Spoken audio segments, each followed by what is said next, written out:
Hey, you guys, I'm Phil Town from Rule One Investing, and today we're going to talk about something pretty important. It's been in the news a lot, Donald Trump's tariffs and what the current situation is, what I think of it all. And I think more importantly, we're going to discuss how this is going to affect us as investors. Well, they got off to a whirlwind start with Trump's presidency, and it's been a huge focus of it so far on trade policy, and specifically what President Trump is going to do with tariffs. A tariff, let's kind of start with this. What's a tariff, right? A tariff is essentially an import tax. For example, if there's a 10% tariff on Chinese goods, that means that when an American business imports a shipment of products from China, it has to pay the US government a tax that's 10% of the value of that order. The American importer is going to certainly negotiate with the Chinese exporter to determine who pays the tariff. If the Chinese exporter pays, then the consumer may not see a price increase at all. Generally speaking, though, the tariff is paid by the importer and the extra cost of the tariff gets passed along to the consumer. So why would a populist president like Donald Trump seemingly intentionally raise prices when all of his voters are basically hoping he's going to end inflation and stop price rises? And that's because tariffs can have an amazing side effect that you're not hearing much about. Tariffs were a really important part of American economic history back in the late 1800s, early 1900s. And here's why. American presidents were making foreign products much more expensive with tariffs in order to protect the wages of American workers. For example, let's say an American-made t-shirt costs $20 because American workers' wages add up to $5 per t-shirt. A company in China sees America as a huge market, so they put in a textile mill in China and they hire really cheap Chinese labor that only costs 10 cents per t-shirt. Now, because of their extremely poor standard of living, their really long working hours, low wages, the Chinese business can sell t-shirts in America for $1 each. Now, if there's no protective tariff, the American t-shirt company necessarily will go out of business. Now, obviously, we can think it's great for the American consumer to buy t-shirts for $1 until we realize that by buying cheap goods made overseas with low prices every day, that we are putting American companies out of business. And essentially, without meaning to, American consumers have been killing their own jobs. This has been going on for decades, but just between 1999 and 2011, for example, lower-priced foreign goods eliminated almost 2.5 million high-paying manufacturing jobs in the US. This is a phenomenon called beggar thy neighbor. We get a cheap t-shirt, yay for us, but our neighbor loses a $100,000 per year manufacturing job when their t-shirt company folds up. Now, the main function of the president's tariffs is to help out and keep American workers in high-paying jobs. The impact of that particular function is that the American consumer will have more money to spend, and the price of t-shirts and a lot of other stuff is going to go up a lot. Both of those things. So what is the current landscape of Donald Trump's tariffs? All right, well, there's been a lot to follow over the last few months regarding what's actually been happening with Trump trade policy. So let me give you some context. Here's a kind of a brief timeline of what's happened so far and where we stand today.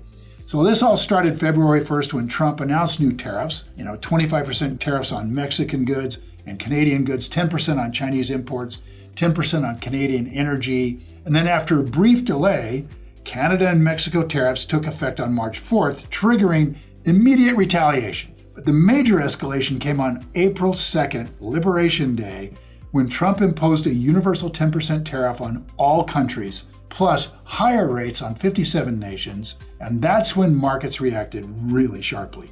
China hit back with export controls and tariffs of their own, and with other countries discussing kind of teaming up to retaliate, Trump backed off and paused most of the heightened tariffs, though a 10% baseline remained. Now, one country that wasn't exempt, however, was China. Now, what happened with China is the US imposed a 145% tariff on Chinese goods, and China responded with a 125% tariff on US imports, and it was really looking like things were going to get messy. But thankfully, we got a 90-day truce that was reached in May of 2025 during talks in Geneva, with both sides easing their tariffs significantly. So overall, there's lots going on. Everyone's making a lot of noise to show toughness and fearlessness and to give their local press red meat to chew on. But this is not a trade war. These are skirmishes. They are testing boundaries and positions. A trade war may come, but this is not it. In short, the situation is fluid, it's highly unpredictable, and this has created substantial volatility in global markets. And for the long term, value-focused investors, especially those following Rule 1 strategy, what this does is raise a really important question. How do these rapidly changing tariff negotiations actually and ultimately affect us? Well, let's take a look at that. This is how tariffs are affecting investors. There are really 4 key points. One of the biggest ways for investors to feel the impact of tariffs is through margin compression. Now, what do I mean by that? Industries that rely heavily on imported goods like automotive, semiconductors, consumer products, manufacturing, they're all going to face higher input costs because of importing stuff that they put into their products, which will cause 2 things. Number 1, higher prices to the consumer, and in the short term, a squeeze on profit margins. So let's take US automakers like Ford and GM. They rely on imported parts, many from Mexico. If tariffs are imposed and maintained on Mexican imports, then their costs go up as they pay the tariff when importing the car parts into America.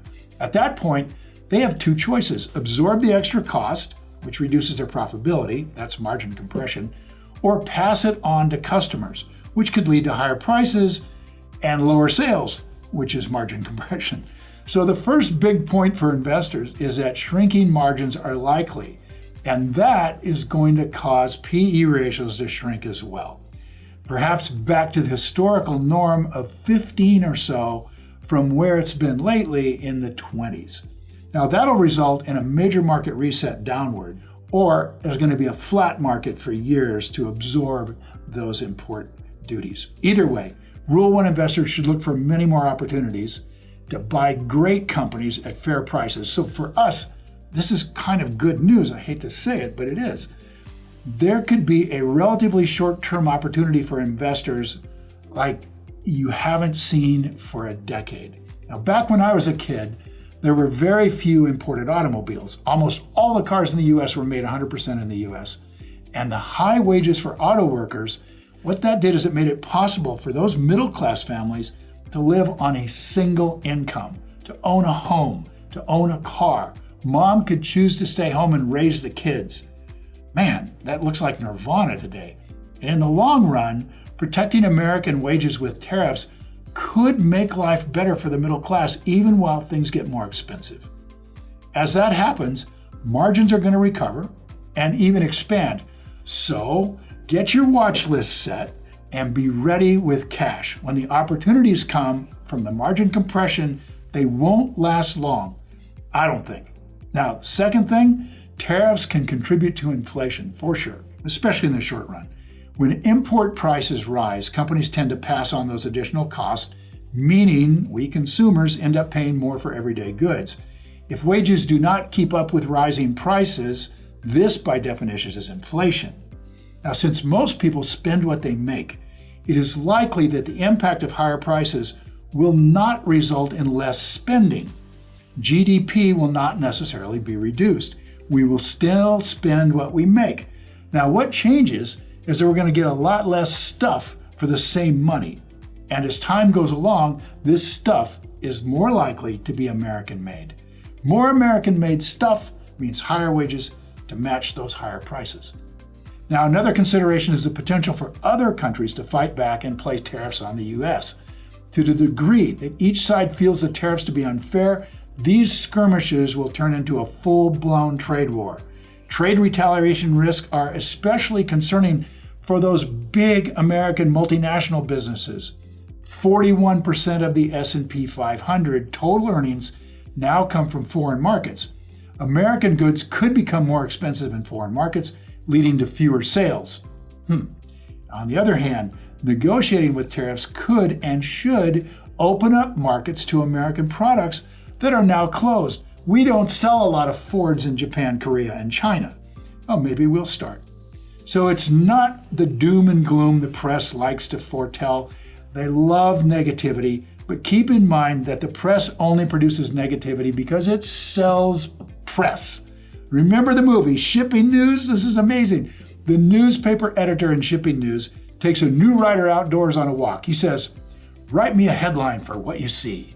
The new guy says, "Well, horizon fills with dark clouds." The editor says, "No, imminent storm threatens village." The new guy says, "Yeah, but what if no storm comes?" The editor says, "Village spared from deadly storm." A lot of good things can happen and are happening, but you won't hear about that in the news. Positive things take time to develop. Negative things happen fast. It takes a while to build a house. It won't make the front page, but if it burns down in an evening, it is front page news. Now, the last consideration for investors is that you do not want to bet against America in the long run. It might be bumpy. We might have some great opportunities because of that. Remember, we like volatility, but it increases the chances that great companies on our watch list drop to a price that gives us a margin of safety. This shakeup of the global market through tariffs will create winners and losers, and that's where opportunity lies. If a high-quality business gets unfairly punished by the market because of short-term tariff fears, it could present a great opportunity to load up the truck. So bottom line for us Rule 1 investors, tariffs might shake things up, but they don't change the fundamentals of what we're looking for. Companies with strong moats, pricing power, businesses that can pass on costs without losing customers, they're going to hold up better in this environment. These are the kinds of companies, these sort of anti-fragile companies that tend to weather uncertainty and come out stronger. That said, industries like autos, semiconductors, and steel are directly exposed to trade disruptions, and some of these businesses could face serious headwinds. Now, others might benefit, so the key is to dig in, you guys, and really understand the economics of the businesses you're looking at. Who has the power to raise prices? Who depends on global supply chains? Who's vulnerable to retaliation? And for multinational companies, especially those earning a large chunk of revenue overseas, just be cautious. Trade retaliation can impact sales in a big way, and that risk needs to be factored into your thesis on the company. But as I said before, tariffs can create volatility, and that, you guys, is the real opportunity for us Rule 1 investors. Volatility brings mispricing, and mispricing is where we find our margin of safety. If a great business gets temporarily beaten up by the headlines, that could be your moment. Now, before I sign off, I just want to mention that if you want to learn how to take advantage of moments like these, how to value companies properly, how to identify moats, how to invest like Buffett and a bunch of friends of mine, then I'd love for you to join me at our upcoming investing workshop. It's a 3-day live online experience where we go deep into Rule 1 strategy. We have over 25,000 graduates who will tell you that this is simply the best investing education in the world, and we've got the NPS scores to prove it, averaging 82.